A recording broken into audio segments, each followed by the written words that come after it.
Welcome to Legislative Updates. I'm your host, Doug Thompson, with my co-host, as always, John Barker from the 70th District.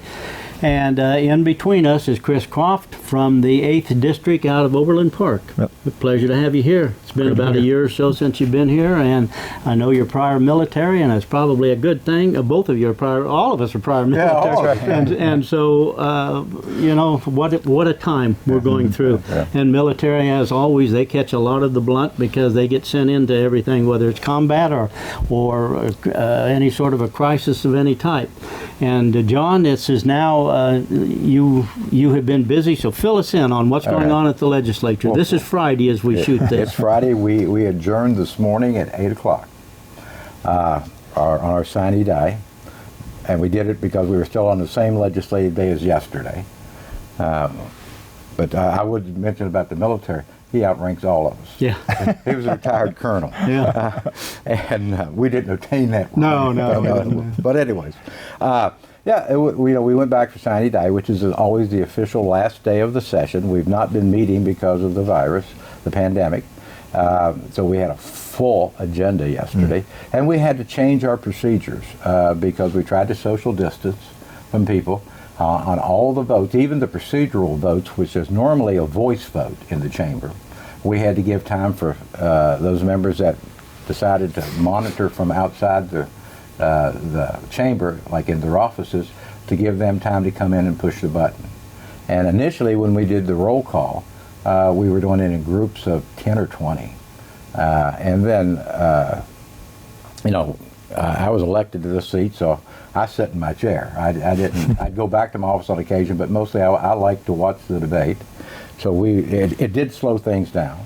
We did a lot of work in a short period of time. The Senate was in. We did a couple of non-concurs at the beginning, which means they would go to conference, and they would conference yesterday with the Senate on some of the bills. We did concur on a couple of bills. We took a number of breaks while the Senate was working our non-concurs in conference. We had our people in conference. So it was one of those, we would work for about 2 or 3 hours and then take 2-hour break. But we had to stay around. We were subject to the gavel. Means they didn't give you a specific time. It's when they gavelled in, we had to be back. But it was a productive day. We did a number of conference committees, conference committees is when we had a number of bills in because we didn't have time to vote on each individual bill. So we did a number of conference committees. We did, I always kind of like the one we did on property tax, because that affects everybody in Kansas. Right. And we did a transparency part of that. And basically what it does is every year your property taxes go up because of the enhanced value. The value goes up, your property tax goes up. So those that are in the have taxing authority, like school districts, cities, counties, and we had a tax lid, as you know, as county councilor, they couldn't raise the mill levy. But they were always getting that additional funding in there. So now, if this gets signed by the governor, if property values go up, the board, commissioners or school boards, will get the same money they got the year before. If they want that enhanced money, then they need to make a public notice of it, and they have to make a public vote, means the board does, so that everyone is aware that my property taxes are going up because of the value of my property has went up. But if they want to spend that money, they have to, it keeps them accountable. And it's transparent, so people aren't surprised. So your property tax will not go up unless they make a notice of hearing, they have a public hearing, and then they make a public vote that, yes, we're going to increase by this amount. We had a number of people that come in, but also in that same bill, we're taking away the property tax lid. Right. So, and that's important because a lot of boards and commissions, they didn't like the property tax lid. So this probably gives the taxpayer more transparency. They know that they're going to have to pay the same. If their property values go up, then the commissioners or the city commissioner will have to make a public vote on taking that additional money. Okay. All right, and one thing, John, you mentioned here is you guys went into session, but today's Friday afternoon. You guys went into session on Thursday morning at 7:30 Right. a.m. Right. And you went all day Thursday, all night Thursday, and continued on until 8 o'clock this morning. Right. So you're 20, almost 25 hours, 24 and a half, 25 hours. And we look pretty good being up Yeah, 35. not too bad. Not too bad for getting 35 hours or an whatever hour we've or been two up. of sleep. And so that's And awesome. there was some concern, that we have a midnight rule, and we have to make a motion, and members have to vote. It has to be 63 members to go past midnight. And some of the members thought that, well, if we go past midnight, we can't, because in our Constitution it says we have to end on the 90th day. Well, there's an exception, because when we extend our stay, we do not adjourn. So even though we went to 8 o'clock in the morning, we were on yesterday's day. Right. So you're still within the 90 days. It was a legislative day. Of course, we didn't get paid for that day, but we continue to do business. Right. And in fact, I went up and spoke on going past midnight, because I was the rules chair when we passed that rule, and we've kind of fine-tuned it, and I explained to the members that this will still be the same legislative day, so don't expect any pay. Right. All right, I got you. Okay. We're going to cut away, take a break. You're watching Legislative Updates. We'll be right back. Welcome to the American Fallen Warrior Memorial Foundation. We want to honor, remember, and celebrate the lives and legacies of more than 8,000 fallen warriors who made the ultimate sacrifice for our country. I plant this flag for Army First Lieutenant Laura Walker. We will always remember.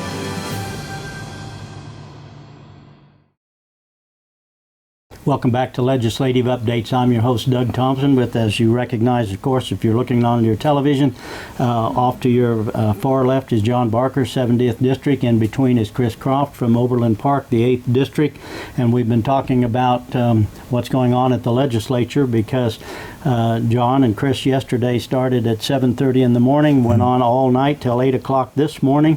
And so they've finished up for the legislature for right now. Don't know if there will be more legislative sessions involving the Senate and the Republican, the House. Why, we'll see. Right. But Chris, fill us in. What's going on? What did you have going yesterday? Well, it was a long day. It was a great day. I had one of these goals to do a good Army day, get to go all night long, and we did that. I got to see the sunrise come up from the from inside the Capitol. That was a neat experience, and you could see it was the other part we were talking about on break was looking at some of the veterans. They knew when to take the naps, so they'd be ready and fresh to go through the things. One of the things earlier, as we call him the judge, obviously, as the judge was talking about things, you talked about breaks, and there was a break in action on the floor, but it was like a duck on water. Right. Underneath the water, the feet are paddling. There was a lot of paddling going on, and so trying to get to all those different things, it was really tough to get to everything. So the neat part was, as you have relationships with other representatives, they were like, okay, I just heard this and this. I put your stuff in there. You go over here and do this. And so that was kind of fascinating to me as we were going through the day. Together. Everybody's going together, and as you're looking at these conference bills that came up, there's so much in them. Obviously there's going to be some things in there you don't like, but the majority of the stuff in there are great things. And so that's one of the things I had to talk about was the big one at the end, where we're talking about some of the relief fund, the coronavirus relief fund, and how we've taken that and now put it underneath the structure for check and balance that the legislature has control, and the governor, and move that around just so we have a check and balance in the whole process. Now, Chris, is that $1.2 billion given Yes. from the feds? Right. And that's what you're talking That's about? what I'm talking about, and any future things that they might do. So what this says is it sets the conditions, because it's our job to resource, right, to provide the resources. And so we had no way to do that. It was all just, we didn't have a check, and that was our responsibility as legislators. We're supposed to do that. No one person Right. has that much, should not have that much Right. authority. So now we put in the checks and the balances. Right. So- And that's just part of the process. And the governor was part of all of this. So it's not like we're out there just grabbing stuff away. This is a unified effort. Everybody understands what the Constitution says and what we're supposed to do.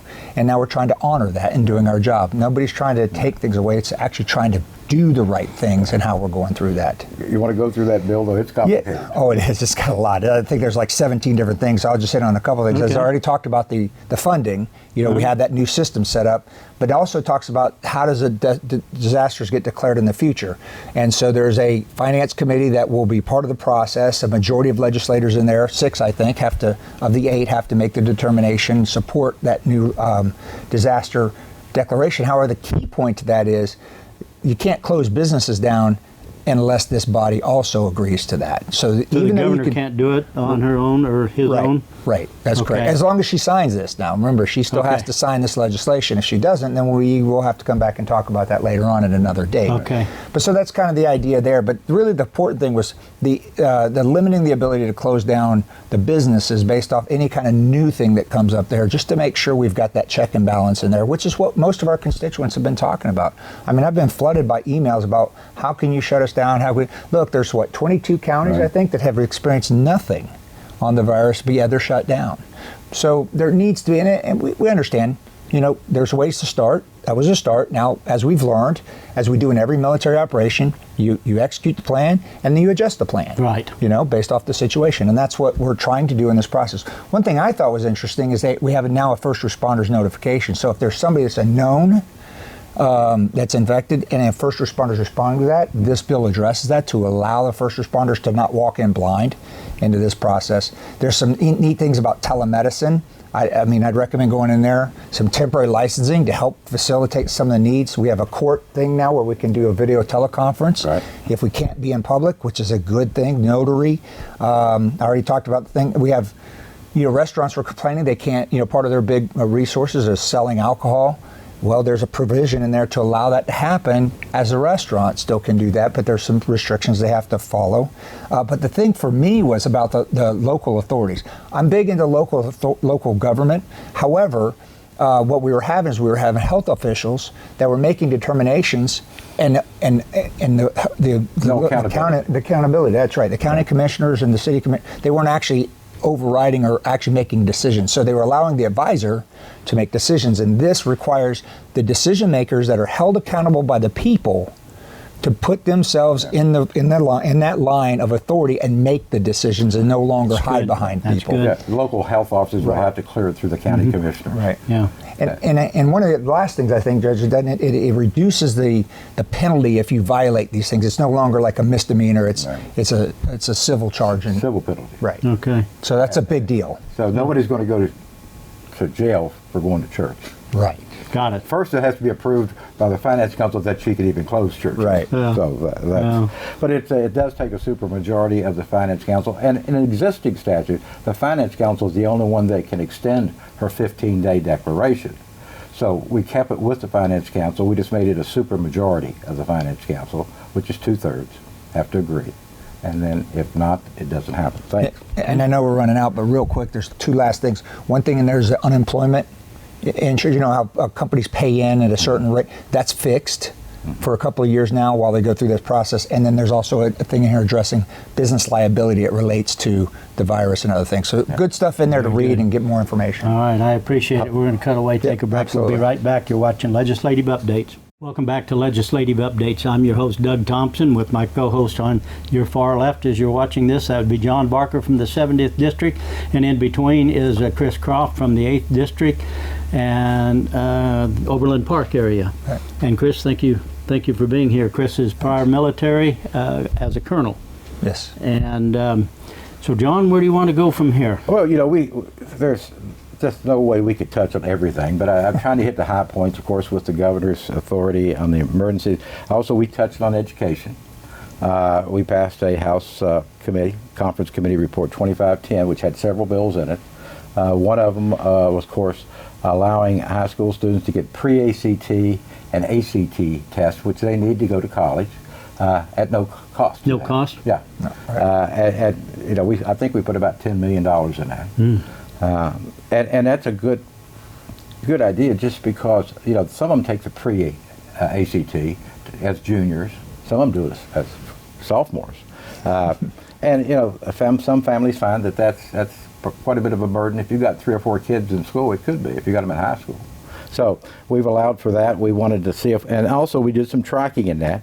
But the bill has so many. It also has the Promise Scholarship in it. We put some money in that so that individuals that like in technical schools and such that want to go get a certificate or whatever, they can take a loan. And there's some conditions. They have to maintain passing grades, 2.0 averages, and do several other things. Do community service while they're in the school, and then they've got to promise that they're going to remain in Kansas, because we lose so many people. High school students, college graduates, and technical school graduates, they leave the state. And we are trying to encourage those young people to stay here, because if we can get up here, keep them for 2 years, they'll probably stay. So we created that scholarship, and we put a military contingent on it. And you want to talk about the military? Yeah, Judge. So in there, the requirement says you have to be a Kansas resident and a graduate of a high school, Kansas high school program. And we understand the military kids don't always get that option. You know, they serve at the pleasure of the parents serve at the pleasure of the nation, and so sometimes it takes them away. So we added a clause in here for that to allow them that as long as they want to come back here and be a resident of Kansas and then follow all those other things, that small portion of it is exempt, and then it opens the door up for a lot more that want to come here. I mean, in the military, you could be here and have your kid till he's a junior, and then get transferred to Fort Leavenworth or maybe out of state, and then, but he's been here and he graduated, so he should be able to come back here if his father got transferred. You know, and he had no control over that. Military members. We also have in there, we had to do a technical change to allow K-State to sell some land in Salina, and that sells. There's indications that there's a company that wants to buy it, and it will be economic development. And K-State did not want the land. We approved it a year and a half, 2 years ago. They got to be a little technical, so we had to do a correction in this bill to take care of that. It's right by where their campus is now at K-State? Oh, okay. And so there's some indication that there's some companies that want to come in and build on that site. Excellent. So that allowed them to sell it at a reasonable price. Sure. And then hopefully it'll bring in some jobs in Salina. Good. Well, and also some connectivity tissue back into the school. Right.